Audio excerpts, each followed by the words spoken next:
سیدنا غوث پاک رضی اللہ تعالیٰ عنہ کے والد ماجد کا اسم گرامی سید موسیٰ کنیت ابو صالح لقب دوست جنگی تھا۔ آپ جیلان کے اکابر مشائخ میں شمار ہوتے ہیں۔ حضرت ابو صالح کے بارے میں آتا ہے کہ آپ ریاضت و مجاہدہ کرتے ہوئے ایک مرتبہ ندی کے کنارے جا رہے تھے۔ بھوک کا غلبہ تھا۔ آپ نے دیکھا کہ ندی میں ایک سرخ سیب تیرتا ہوا جا رہا ہے، تو آپ نے اس سیب کو اٹھا لیا اور اٹھا کر کھا گئے۔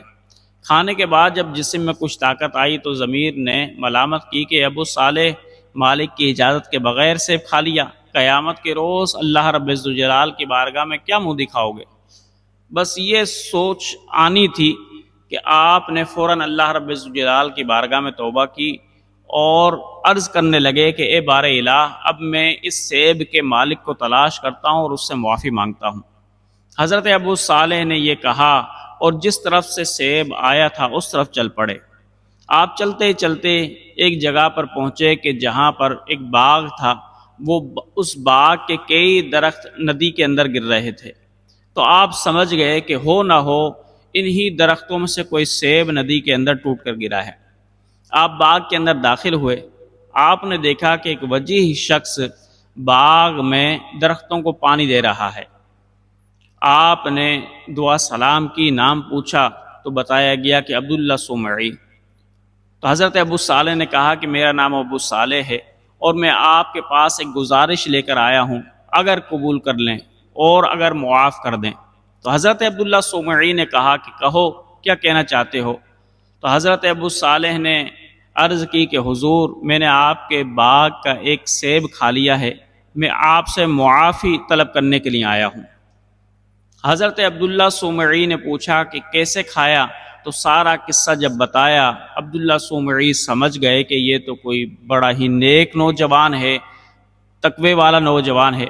آپ نے کہا کہ اے نوجوان، یہ تو بتاؤ کہ تمہارا تعلق کس شجرہ نسب سے ہے؟ تو حضرت ابو صالح کہنے لگے میرا تعلق حضرت علی رضی اللہ تعالیٰ عنہ کے گھرانے سے ہے۔ حضرت عبداللہ سمعی نے جب اس کی نیک نیتی دیکھی، اس کا شجرہ نسب معلوم کر لیا، اس کا تقوی دیکھ لیا، تو حضرت عبداللہ سمعی نے کہا کہ پھر نوجوان، اب میں تجھے معاف نہیں کروں گا، لیکن 2 شرط اگر تم میری پوری کر دو گے تو پھر میں اپنا سیب تجھے معاف کروں گا۔ حضرت ابو صالح نے کہا کہ شرائط بتائیں۔ تو عبداللہ سمعی نے کہا کہ پہلے کچھ دنوں تک تم میرے باغ کے اندر رہو اور میری باغ کی خدمت کرو۔ حضرت ابو صالح راضی ہو گئے اور کئی ماہ تک باغ کے اندر رہ کر باغ کے درختوں کو پانی دیتے رہے، خدمت کرتے رہے، اور کئی ماہ خدمت کرنے کے بعد پھر دوبارہ جب حضرت عبداللہ سمعی کے پاس گئے، کہا کہ حضور اب تو کئی ماہ ہو گئے ہیں، میں نے باغ میں خدمت کر لی، اب تو مجھے معاف کر دیں۔ تو حضرت عبداللہ سمعی نے کہا کہ نہیں، اب میری دوسری شرط بھی ہے، اگر تم وہ شرط پوری کر دو گے تو پھر میں تجھے اپنا سیب معاف کروں گا۔ حضرت ابو صالح نے کہا کہ اب دوسری شرط بتائیے۔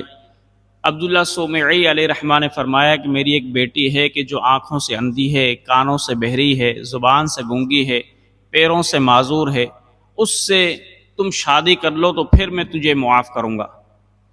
حضرت ابو صالح بڑے حیران ہو گئے، شش و پنج میں تھے، لیکن اللہ رب الجلال کے تقوی کی وجہ سے اور ایک سیب کو معاف کرانے کی وجہ سے آپ راضی ہو گئے۔ حضرت عبداللہ سمعی نے اپنی بیٹی کی شادی ان سے کر دی، اور جب رات کے وقت حضرت ابو صالح اپنی زوجہ کے کمرے میں داخل ہوئے تو آپ نے جب دیکھا اپنی زوجہ کو کہ وہ تو بہت ہی حسین و جمیل بھی ہے، بینا ہے، مسکرا رہی ہے، آپ گھبرا کر باہر آ گئے، اور آپ نے حضرت عبداللہ سمعی سے کہا کہ آپ نے جو اوصاف بیان کیے تھے اس اوصاف کی تو کمرے میں لڑکی نہیں ہے، دوسرے اوصاف ہیں اس لڑکی کے۔ تو حضرت عبداللہ سمعی کہنے لگے نہیں نہیں، یہ تمہاری ہی بیوی ہے، اور جو میں نے اوصاف بتائے تھے وہی اوصاف بھی ہیں اس میں نے کہا تھا کہ میری بیٹی دیکھ نہیں سکتی، واقعی اس نے اپنی آنکھوں سے کبھی کسی غیر محرم کو نہیں دیکھا۔ میں نے جو تجھ سے کہا کہ میری بیٹی سن نہیں سکتی، واقعی میری بیٹی نے کوئی غیر شرعی بات اپنے کانوں سے نہیں سنی۔ میں نے جو تجھے کہا کہ میری بیٹی چل نہیں سکتی، واقعی میری بیٹی کبھی بھی اللہ رب الجلال کی مرضی کے خلاف باہر نہیں نکلی۔ تو اے ابو صالح یہ تیری ہی زوجہ ہے۔ تو میرے بھائیوں، جب حضرت عبداللہ سومعی کی صاحبزادی اتنا تقوی والی تھی، اتنی پرہیزگار تھی، اور حضرت غوث پاک رضی اللہ تعالیٰ عنہ کے والد بھی اتنے تقوی والے تھے، پرہیزگار تھے، پھر کیوں نہ حضرت غوث پاک رضی اللہ تعالیٰ عنہ پیدا ہوں۔ حضرت غوث پاک رضی اللہ تعالیٰ عنہ کی والدہ ماجدہ تہجد گزار، تقوی شعار، پردہ دار، اور والد بھی دیکھیں ایک سیب کو معاف کرانے کے لیے کئی ماہ تک باغ کے اندر خدمت بھی کرتے رہے، اور جب آپ نے اپنی گھر والی کو دیکھا نہیں تھا تو لولی لنگڑی اپاہج سے بھی ایک سیب کو معاف کرانے کے لیے آپ شادی پر راضی ہو گئے۔ ایسے تقوی والے گھر کے اندر ہی حضرت غوث پاک رضی اللہ تعالیٰ عنہ جیسی شخصیت پیدا ہوتی ہے۔ پھر حضرت غوث پاک رضی اللہ تعالیٰ عنہ کی پھپھی جان کو بھی دیکھیں، وہ بھی کتنی بڑی اللہ والی تھی۔ کہتے ہیں کہ ام عائشہ حضرت غوث پاک رضی اللہ تعالیٰ عنہ کی پھپھی جان تھی، یہ بھی جیلان میں رہا کرتی تھیں۔ تو ایک مرتبہ جیلان میں قحط پڑ گیا تو لوگوں نے بہت دعائیں کی، نماز استسقاء بھی پڑھی، لیکن بارش نہ ہوئی۔ پھر لوگ حضرت ام عائشہ کے پاس آئے اور کہا، اے سیدہ، اللہ رب الجلال کی بارگاہ میں آپ دعا کریں کہ مالک کائنات باران رحمت کا نزول کر دے۔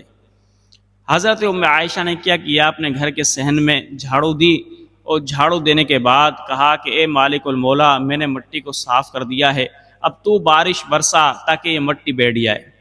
جیسے ہی دعا کی فوراً جیلان کے اندر بارش کا نزول ہو گیا۔ تو میرے بھائیوں، یہ تھے حضرت غوث پاک رضی اللہ تعالیٰ عنہ کے والدین ماجدین اور حضرت غوث پاک رضی اللہ تعالیٰ عنہ کی پھپھی جان۔ پھر کیوں نہ حضرت غوث پاک رضی اللہ تعالیٰ عنہ غوثوں کے غوث بنے۔